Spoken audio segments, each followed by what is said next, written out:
कौन क्या कहता है, कौन क्या कह रहा है, मैं उसकी ओर नहीं जानना चाहता हूँ। बेटी तो बेटी है, चाहे ए की हो चाहे बी की हो, बेटी का बेटी ही कहा जाएगा, ऐसा मैं मानता हूँ। वास्तव में इसके लिए जिम्मेवार कौन है? जिम्मेवार है वहाँ की जनता जनार्दन। वो इसलिए भी है, तुम यहाँ पे जो तुम्हारा पड़ोसी आ रहा है वहाँ 5-5, 6-6 मंजिल के मकान बनाए जा रहे, उन मकानों के आप लोग शिकायत नहीं करते। शिकायत नहीं करने के बाद भी यदि पड़ोसी इस प्रकार की घटना को इल्जाम देता है तो उसके बारे में तो जानकारी तो पड़ोसी के बारे में होनी चाहिए। आज हालात ये है, जब 5 या 6 मंजिल के बिल्डिंग बनी है और 6 मंजिल के बिल्डिंग के अंदर तीसरी मंजिल या दूसरी मंजिल में उस बिटिया को ले जा कर के साथ उसके साथ दुष्कर्म तो किया ही किया, उसकी जीवन लीला को भी समाप्त कर दिया, उसके बॉडी के टुकड़े करके बैग में डालने का प्रयास किया।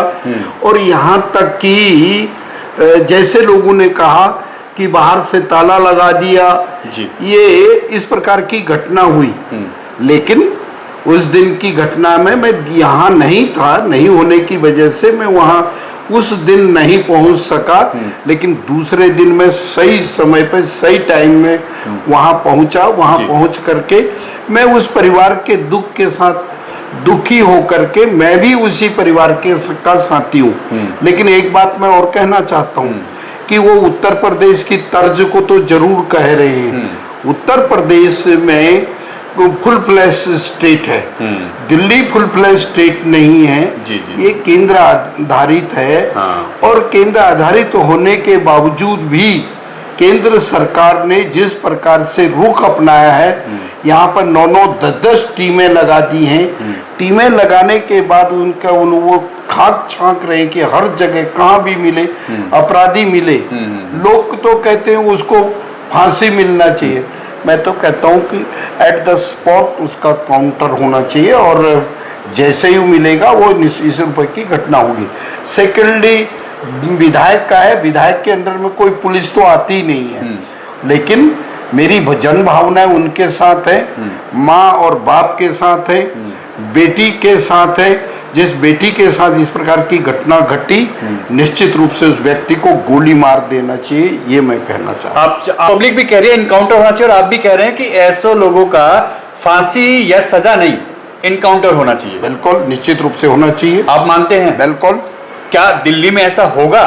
दिल्ली पुलिस हो या ना हो, यदि अन्य प्रदेशों के अंदर दिया जा सकता है, किया जा सकता है, तो दिल्ली के अंदर तो उदाहरण प्रस्तुत करना पड़ेगा कि जिससे आने वाले दिनों के अंदर अपराधी को 20 बार सोचना पड़ेगा कि ऐसे अपराध की इस प्रकार की सजा होगी।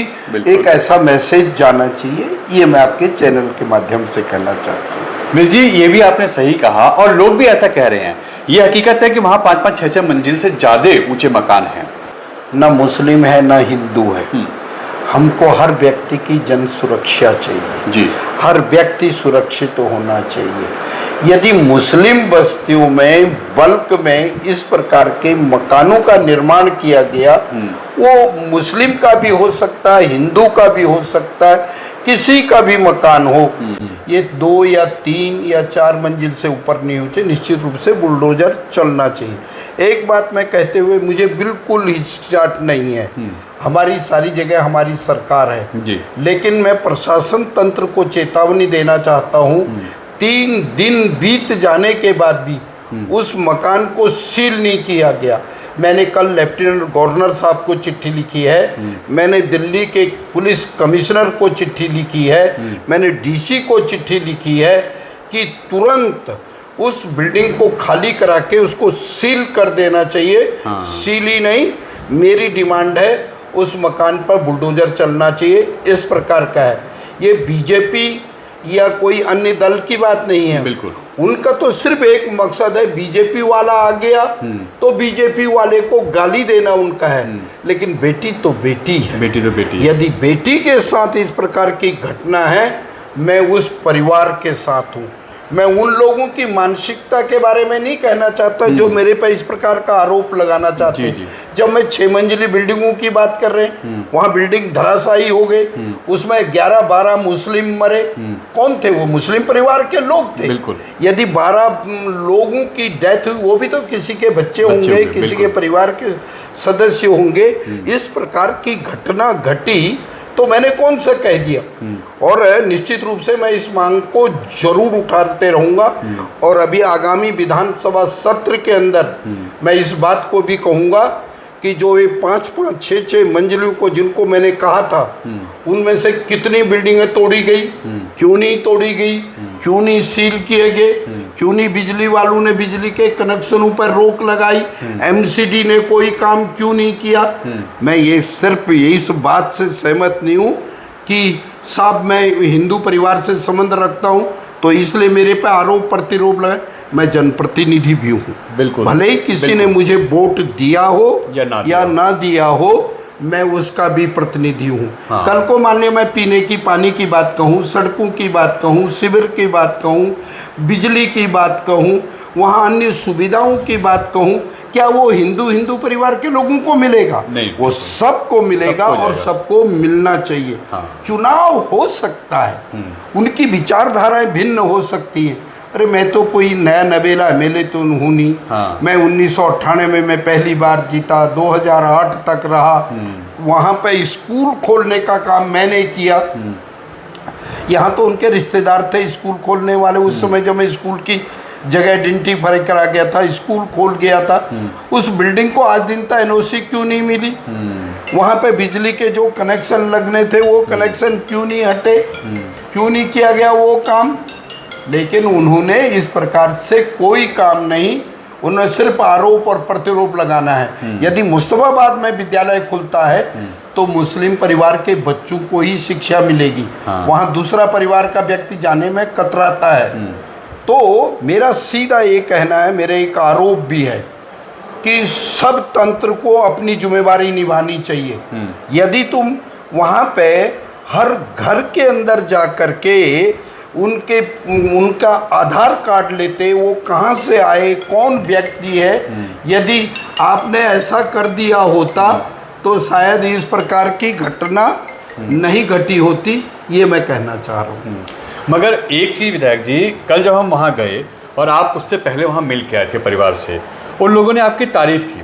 उन्होंने कहा कि हम हज़ारों के समूह में यहाँ खड़े हैं, मगर हम ये बात नहीं बोल पाए कि ऐसे व्यक्ति का इनकाउंटर होना चाहिए, ऐसे व्यक्ति को सज़ा मिलनी चाहिए। मगर हमारे विधायक आके साफ साफ शब्दों में ये चेतावनी दे के गए हैं कि वो इसको सज़ा मिलेगी कि आप लोग याद करेंगे। निश्चित रूप से मैंने कहा ना, मैंने कल ही वहाँ से आने के बाद तुरंत लेफ्टिनेंट गवर्नर को चिट्ठी लिख दी।